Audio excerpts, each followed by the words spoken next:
Miss হবে না আপনার পছন্দের টিভি শো। দেখুন জি5 অ্যাপে একদম ফ্রি।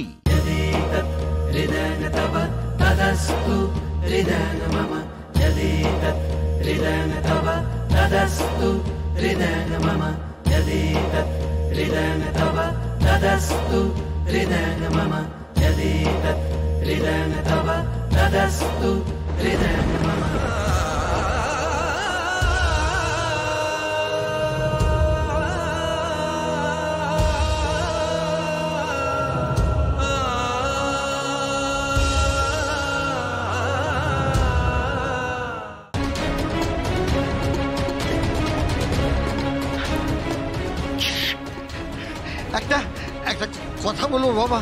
হ্যাঁ বলুন না। আমার কাছে খবর আছে আজ বস্তিতে ওরা গুন্ডা পাঠাবে বস্তি দখল করার জন্য।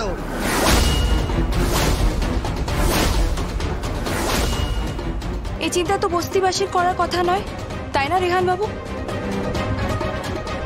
এ তো আপনার দায়। বস্তি বাঁচানোর জন্যই তো এই বিয়ে। 791 জনের মাথার ছাদের কথা ভেবেই তো এই বিয়ে। আপনি ভাববেন না।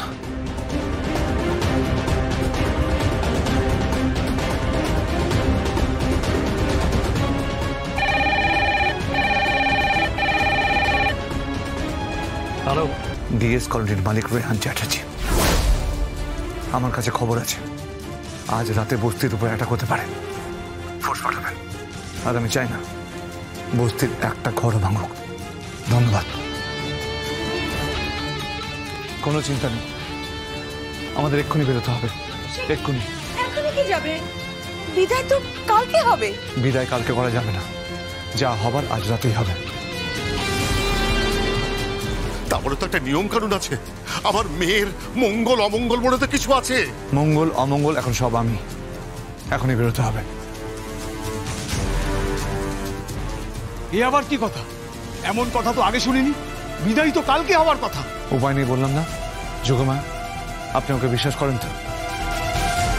এই বস্তি বাঁচানোর জন্য যত তাড়াতাড়ি হোক আমাদের এখান থেকে বেরোতে হবে। কোথায় যাবেন? আপাতত পরিচয় খুঁজতে। কিসের? আপনার স্বামীর পরিচয়। আপনি জানতে চেয়েছিলেন না আমি কে, কি করি? সব জানতে পারবেন এবার।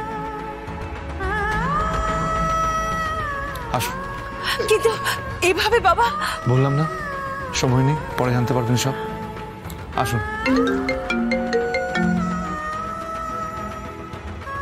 হ্যালো। তুমি কোথায়? তোমার কোনো দায়িত্ব জ্ঞান নেই? লোকজন ভিড় করে আছে এখানে, কোনে যাত্রী অব্দি চলে এসেছে, তুমি কোথায় আছো? বললাম না পাপস্খলন করলাম। বলতে পারেন গঙ্গা স্নান করে উঠলাম। রেহান, আমি আসছি, এক্ষুনি আসছি। আর একটা কথা। কি কথা? একটা ডিলে বোধ হয় চ্যাটার্জি গ্রুপ আমার কাছে হেরে গেল। কিসের ডিল? সব এসে বলছি। যখন আসুন, আমাদের তাড়াতাড়ি পৌঁছাতে হবে, সময় নেই। কোথায় যাবে তুমি? বলবো, সব বলবো। যোগমায় চলুন, সময় নেই। জি5 ডাউনলোড করুন আর সব এপিসোড দেখুন একদম ফ্রি।